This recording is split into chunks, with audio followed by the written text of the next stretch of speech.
اهلا وسهلا ومرحبا بكم مره اخرى. نتمنى تكونوا بالف خير. اليوم جيتكم في حلقه جديده من وصفات سناء كناني. عواشركم مبروكه بعدا بالصحه والسلامه وبكل المتمنيات يا ربي، وعيدكم مبارك سعيد مسبقا يدخل عليكم بالهنا والتيسير وبكل ما كتمناو.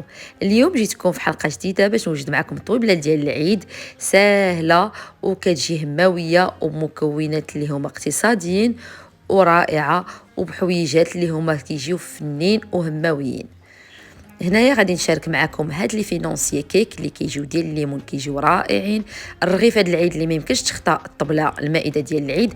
السنه الماضيه كنت شاركت معكم الرغيفه باللوز، هاد العام شاركت معكم الرغيفه مغايره والقريشلات البلديين اللي غادي نخلي لكم الرابط ديالهم اسفل الفيديو باش تدخلوا ليهم، حيت هادو انا مصورته معكم السنه الماضيه اللي ضروري انا عندي في الطبيله. وغادي نصور معكم دي ميني كيك ديال الشوكولا بواحد الكريمه اللي هي سهله ورائعه. وهنايا الحلويات اللي شاركت معكم في الفيديوهات السابقه ديال العيد. انا درت هذا العام هذا حلويات اقتصاديه وسهله تحت الطلب ديالكم، تحت الطلب ديال المتتبعات ديال الانستغرام ولا ديال اليوتيوب.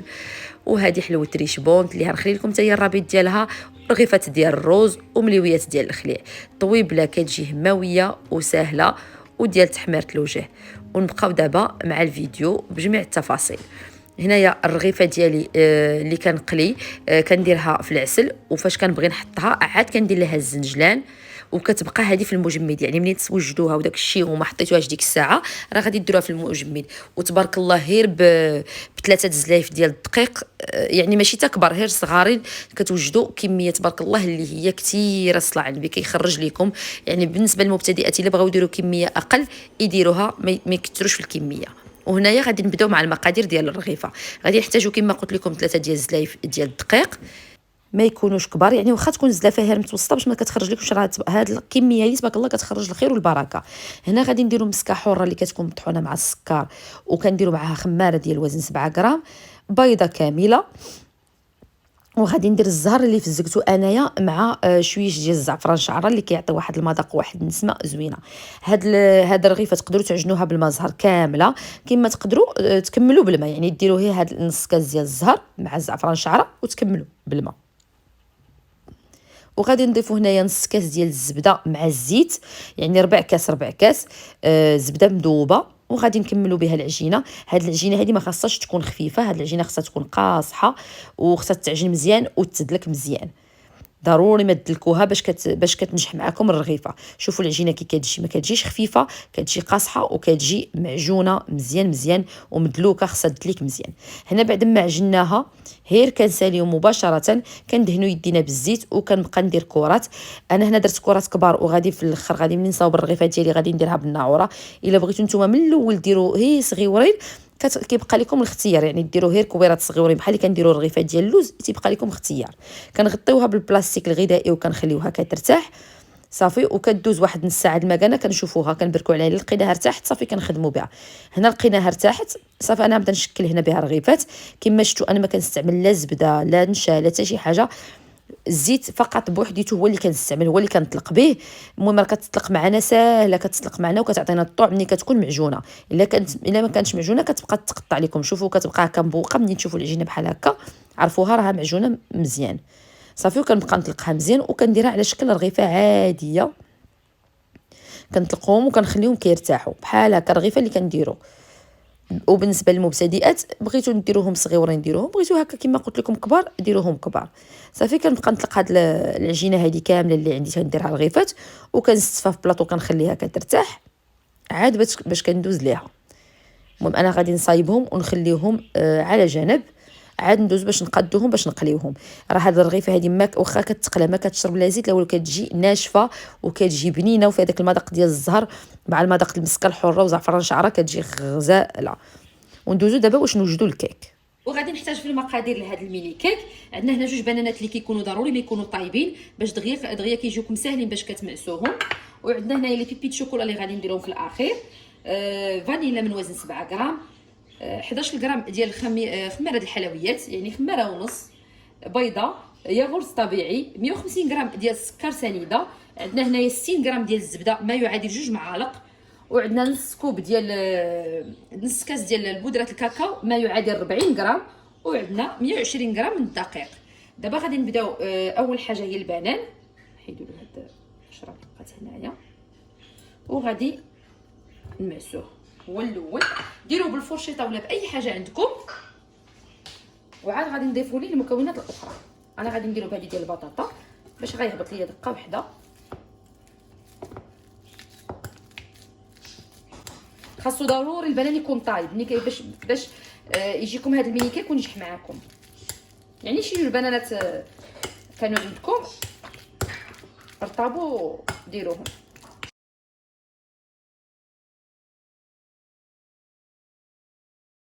غادي نضيفوا هاد البيضه، بسم الله، طبيعي، سكر الفانيلا والسكر سنيده، عاد باش نخلطوا هاد المكونات كامله.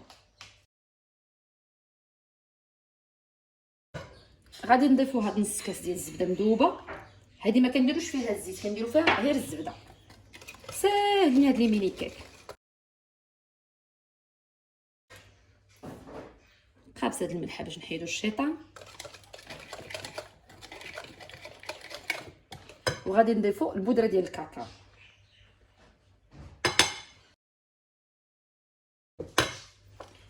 نضيفوا الخماره،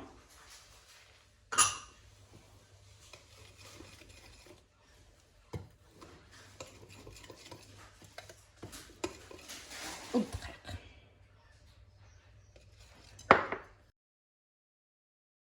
وغادي نضيف لي بيبي شوكولا اللي كيبقى لكم اختياريين بالحق، يعطيو المذاق وزوينين كيجيو في هاد الميني كيك. هاد الميني كيك كيجيو خفافين وكيجيو ساهلين ودغيا دغيا كيوجدوا معاكم. صافي غادي نديرهم في هاد المولات هادو الصغار اللي عندي، وغادي ندخلهم الفران على 160 درجه. انا كندخلهم وكنشعل عليهم في الاول من التحت ومن الفوق، وكندير لهم الفرفره. اللي ما عندوش الفرفره غيشعل عليه حسب الكيك عادي، بحال كيطيب الكيك عادي. هنا انا غادي ندير لهم شويه ديال الكركاع مهرمش اللي كيبقى لكم اختياري، ولكن باش كيجي كروكون ما كيجي مع لوغود البنان والشكلاط كيجي رائع. صافي بعد ما درت الكيك ديالي يطيب، دزت هنا باش نشوف الرغيفه ديالي نرجع ليها باش نوجدها. هادو وصفات اللي هما ساهلين وغادي يوجدوا معكم ان شاء الله، توجدوهم العيد بالصحه والراحه مسبقا، وتوجدوهم العيد دغيا دغيا. صافي هنايا غادي نطلق الرغيفه ديالي كما شفتوا، كنطلقها رغيفه عاديه مربعه، وكنجيب الناعوره وكنقسمها على 4. انا كتجيني هاد العمليه هذه سهله على انني نديرهم صغيورين باش كنربح الوقت معاهم. صافي غادي نكمل بهذه الطريقه هذه، غنبقى نطلق ونحط بعدا واحد الكميه حدايا اللي هي معقوله، عاد باش نبدا نقلي باش ما كيغلبش عليا في القلي، حيت القلي دغيا دغيا كيتقلاو. صافي وكنكون موجده العسل، حيت هادو الرغيفه ضروري ما من المقله كديروها في العسل، هي كتدخلوها في العسل وكتخرجوها، يعني ما كتاخذش منكم وقت بزاف. صافي كنبقى بحال هاد الشكل هذا، نبقى نطلق ونقطعهم على 4، عاد ندوز باش نقلي. وهنايا درت مقله فيها الزيت، سخنات ليا مزيان، عاد باش درت هاد الرغيفه تقلى. راه هي شوفوا تبارك الله، هي كتحطوها في المقله كتبدا تنفخ بوحديتها، يعني هو كما شفتوا راه ما فيها حتى شي حاجه من الداخل وكتجي ناشفه من الداخل. صافي كنبقى بحال هكا كنبقى نقلب فيها، وكنبقى نزيد الرغيفه هكا كنزيدها. هي انا كنحطها هي صافي هي كتنفخ. صافي وكنبقى نقلب فيها، ما كتخليوهاش تتحمر بزاف، يعني هذا هو اللون ديالها، يكون اللون ديالها مذهب. عاد باش كتحيدوها وكديروها مباشره في العسل، يعني من الزيت كديروها في العسل. وكنكمل القلي ديالي. ها هي بعد ما درتها في العسل صافي كندوز هذيك الساعه في العسل وكنحيدها في شبيكه كتسقطر، يعني ماشي كتخليوها في العسل نهائيا، هي كديروها وكتحيدوها باش كديروا عاوتاني القليه الثانيه ديالكم. ها هي كتحيدوا وكديروا، يعني ساهله وكتوجد معكم بسرعه. صافي هنا كنديرهم في شبيكه كيتسقطروا من العسل، وكنبقى نكمل العمليه ديال القلي ديالي. كما قلت لكم هاد الكميه اللي درت معكم راه تطلع عندي كتخرج الخير والبركه. الا بغيتوا كميه يعني قل، ما عندكمش عدد الناس بزاف، ديروا كميه قل. وهنا غادي ندوزو باش نوجدوا الكريمه ديالنا ديال لي ميني كيك، اللي غادي نحتاجو فيها 4 لتر ديال الحليب، معلقه كبيره د مايزينا، 2 معالق كبار ديال السكر، معلقه كبيره ديال بودره كاكاو. وغادي نخلطوا كلشي في الكاسرونه وغادي نخليوه حتى تيعقد معنا، حتى تتغلي وكتعقد لينا هاد الكريمه. كتجي بنينه وكنزيدوا فيها واحد شويه ديال الشكلاط. انا درت هنايا 3 ديال المكعبات ديال الشكلاط. زدتهم فيها باش كيعطي واحد البنه زوينه. وها هي الكيك ديالنا بعد ما خرجناه من الفران كنحيدوه من القوالب باش كنزينوه بداك الكريمه هذيك. صافي كنعمر ديك الكريمه هذيك في القوالب بحال هكا، كتجي فيها داك البنان ديال الوجود البنان مع الشكلاط كيجي خطير وكيجي بنين. صافي كنبقى هكا كنعمر داك الوسط ديالهم. هاد القوالب ديال المول العجيب كيجيو زوينين في التقديم، وكتلقى فين تحط الكريمه ديالك. هاد الكريمه ما تجيش عاقده بزاف، يعني ما بين وبين. صافي وكنزين هنايا عاوتاني بلي بيبي شوكولا اللي كيبقى لكم اختيار، تقدروا تزينوا بالكركاع مهرماش، تقدروا تزينوا بلي بيبي شوكولا. انا كنعطيكم افكار ولكن كيبقى لكم تزيين اختياري، تزينوا باللي بغيتو. وهنا غادي نوجدوا الفينونسي كيك اللي غنحتاجوا ليه 5 ديال ابيض البيض، 70 غرام ديال بودره اللوز، 120 غرام ديال السكر سنيده، 70 غرام ديال الدقيق، 100 غرام ديال الزبده، عندنا هنا فانيلا وخماره موازن 7 غرام وملحه، البافو اللي كنزينوا به، والقشور ديال البرتقال اللي كيعطينا نسمه هنا غزاله. كنديروا البيض ابيض البيض في هنايا في بول في زلافه كبيره، وكنزيدوا عليه السكر وكنطربوهم بجوج بيهم. ماشي كطربوهم بزاف، يعني غير شويه كينسجم لنا داك البيض مع السكر سنيده. صافي وكنحسوا بالسنيده ديالنا دابت في وسط من البيض، صافي كنحبسوا. كنزيدوا البودره اللوز اللي كنغربلوها، ضروري ما تغربل باش كتحيد منها كاع داكشي اللي كيكون فيها، ما كيكونوا فيها شي كويرات ولا شي حاجه. وكنخلطوا، كنضيفوا الفانيلا والخماره والملحه، دقه واحده دفعه واحده، وكنضيفوا الدقيق. هاد لي فينونسي كيك ساهلين بزاف، وكيجيو ناجحين من اول تجربه، وما كيهبطوا لكم حتى شي حاجه. بالنسبه للناس اللي كيتشكاو ان الكيك كيهبط ولا شي حاجه، هاد لي ميني كيك كيجيو غزالين فينونسي كيك، كيجيو رائعين. صافي كنخلط هكا مزيان، وعاد كنضيف الزبده اللي كنت كنديرها نوازيط، يعني كنخليوها حتى تتغلى، وهي كتولي من اللون ديالها مذهب كنحيدوها وكنصفيوها. صافي كنزيدوها في الاخير، كنزيدوا ديك قشر البرتقال، البافو اللي عندنا، وكنخلطوا كلشي. كنديرهم هنايا في قوالب ديال السيليكون اللي كنكونوا دهنت، وانا كيعجبني ندهنهم باش كنحيد، باش هكا كيعجبني ندهنهم دغيا كيجوني ساهلين فاش كنبغيو نحيدوهم. صافي كندير بحال هكا، تقدروا ديروه في البوشيط، تقدروا ديروه بالمعلقه كما انا درتها هكا في الغراف، جاتني ساهله وعمرت هذوك المول ديالي ديال السيليكون. تقدروا ديروا اي مول عندكم ديروا، انا هذا متوفر ليا انا درت فيه، اي مول عندكم تقدروا تستعملوه. صافي وكنعمر بهذا الشكل هذا، كنبقى ندير فيهم، كنضربهم باش كيتقاد لنا الشكل ديالهم في وسط المول. كنزيد شويه هكا باش ما كيجيوش دوك التقيبات ديالنا من بعد خارجين، كنخليه واحد شويه، واحد المسافه اللي كنخليها شويه، ما كنعمرهاش. وكندخلهم الفران 15 دقيقه على 150 درجه، كنشعل عليهم من التحت ومن الفوق دقه واحده. وهنايا ها هما لي ميني كاك ديالنا غادي نحطوهم في طبق التقديم، اللي كيجيو ساهلين وكيجيو هماويين ورائعين هكا لطويبلات العيد. انا كيعجبني هكا شي حاجه فرديه تكون في طبلات العيد محطوطه. صافي ها هما واجدين ساهلين كما شفتوا، ما كياخذوش كاع منكم وقت، كيوجدوا معكم بسرعه. وها هما الفينونسي كيك ديالنا بعد ما طابوا، شوفوا اللون ديالهم كيخرج، كيخرج اللون المذهب ديالهم. وكنبقاو نحيدهم هكا بشويه، ملي كندهنهم دغيا واخا هاد السيليكون ما خصوش يتدهن، ما انا كيعجبني ندهنهم تيجيوني ساهلين في التحييده، دغيا كنزولهم من المول. صافي وكنبقى نحيدهم بحال هكا بشويه، حيت فيهم داك الوسط ديالهم باش ما تيتهرسوا ما حتى شي حاجه. ها هو هذا هو الشكل ديالهم، كيجي الشكل ديالهم رائع ومتيول، وكيجيو غزالين، والريحه ديالهم طالعه يا سلام مع الريحه ديال الليمون والفاني، ريحه غزاله. صافي ها هما بعد ما حيدتهم من المول، انا راه خرجوا لي 8 الحبات هذا الخليط هذا. ذوبت الشكلاط الابيض، ذوبوا في بان ماغي ولا ذوبوا في الميكرووند. صافي زدت عليه شويه د العصير ديال الليمون اللي كيكون مصفي شويه باش كيعطينا داك لو غابيل ديال الليمون مع الشكلاط.